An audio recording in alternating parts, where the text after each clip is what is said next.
New York gave me the first opportunity.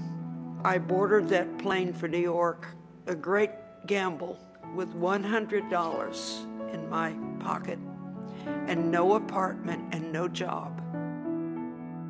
I supplemented my income by giving private piano lessons to so many of the Chapin students whose families lived along Fifth Avenue, Park Avenue, and whose families had extraordinary art collections. It could be fair to describe that decade, first decade in New York, and excursions to Europe as the discovery, peeling away the layers and discovering the Carolyn Hill that I would become. I hear music in color, and when I am looking at a painting or a sculpture or a drawing, I see it structurally as a composition would be seen or as a symphonic score would look.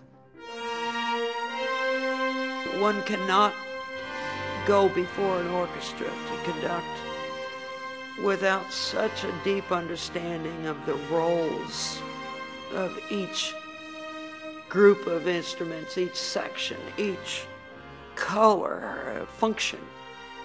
In a sense, that has been what has gone on at the Oklahoma City Museum of Art.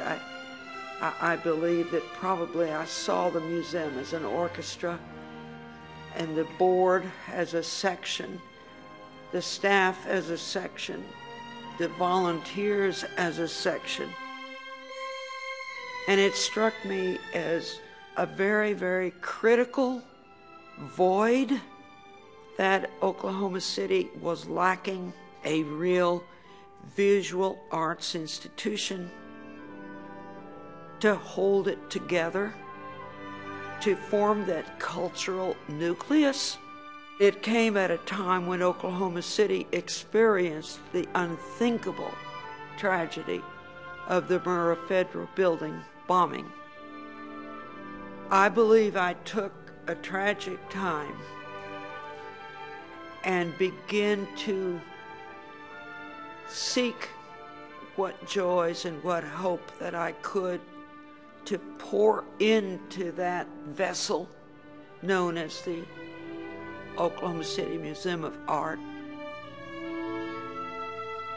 We put great priority in the gallery design. Let's design a museum that is an environment for the art and that does not compete, but that serves as a very neutral backdrop so that the art is always the focus. No museum will lend you great paintings when you're a brand new museum because nobody believes the building is safe. It has not been shaken down. And so we asked Chihuly to do the opening exhibit, and he agreed.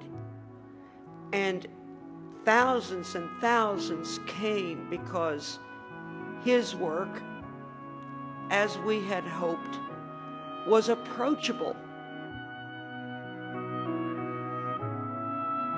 Glass as an art form, thanks to Dale Chihuly, was having an unbelievable renaissance. And how coincidental was it that the renaissance of Oklahoma City was occurring at that same time? I thought, we can't let that exhibit leave. We need it. We need to buy the exhibit to form a cornerstone in our collection. Needless to say, we had a special called board meeting 2 or 3 weeks later, and although terrified of what next is Carolyn going to ask us to do here, the incredible thing was that the Board of Trustees voted unanimously to do this. You know, I introduced film as a serious art form at the time that we opened this building, believing that the arts collectively can strengthen each other. I personally believe that Oklahoma City is so incredibly ripe that there is a very great commitment to cultural enrichment. There's great opportunity ahead for us to continue to build a collection and for us to continue to bring in world-class exhibits, to bring Europe here, as it were. I have found great enrichment in my life because I have lived in the laboratories of sound and sight.